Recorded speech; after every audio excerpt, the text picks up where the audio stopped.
Police shot dead a 22-year-old Danish-born gunman on Sunday after he killed 2 people at a Copenhagen synagogue and an event promoting free speech in actions possibly inspired by an attack on the French satirical weekly Charlie Hebdo, authorities said.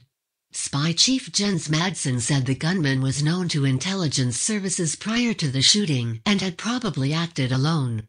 Police said he had a record of violence, gang-related activities and weapons possession.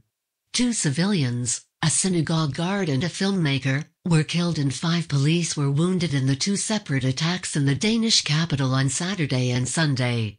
Witnesses said the gunman had fired up to 40 shots at a cafe hosting a free speech event with Swedish artist Lars Vilks, who has received death threats for depicting the head of the Prophet Muhammad on a dog.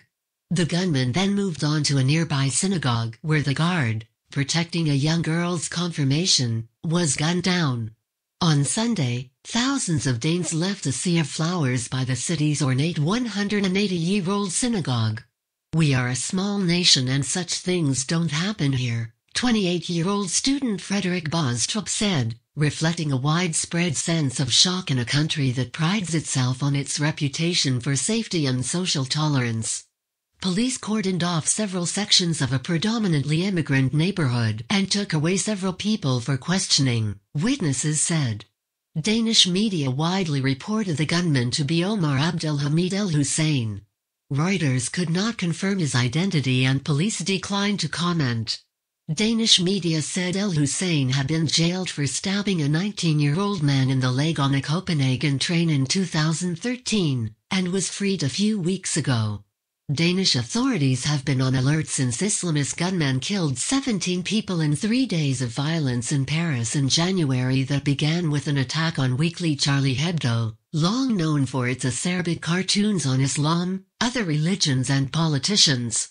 Denmark and France are the same nations, feeling the same sadness but also the same will to resist, fight and defeat terrorism, French President François Hollande said.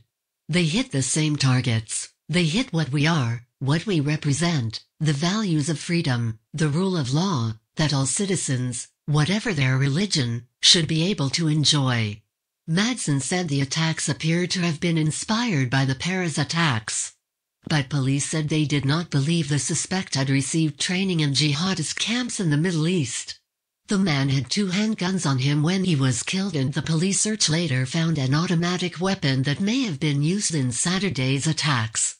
The gunman's primary target was likely to have been the free speech event with Vilks.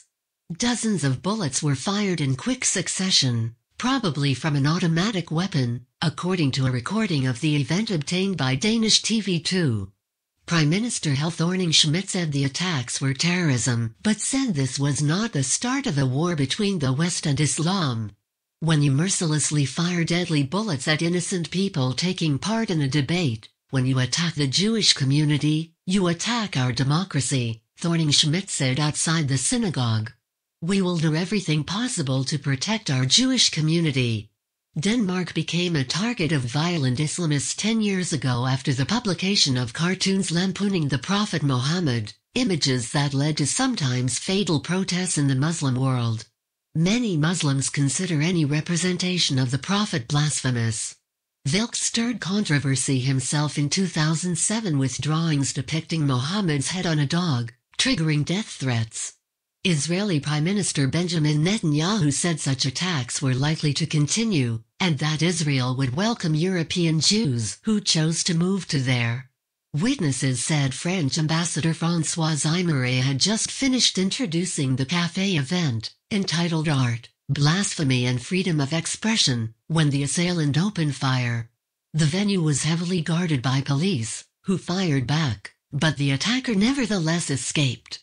Vilks sheltered on the floor of a cold room at the back of the café with one of the event's organizers. He has lived under Swedish police protection since 2010, and 2 years ago an American woman was jailed for 10 years in the United States for plotting to kill him. Like other European governments, Scandinavian leaders have been increasingly concerned about the radicalization of young Muslims traveling to Syria and Iraq to fight alongside violent jihadist groups such as Islamic State. Authorities have also been worried about possible lone gunmen like Anders Behring Breivik, the anti-immigrant Norwegian who killed 77 people in 2011, most of them at a youth camp run by Norway's ruling centre-left Labour Party.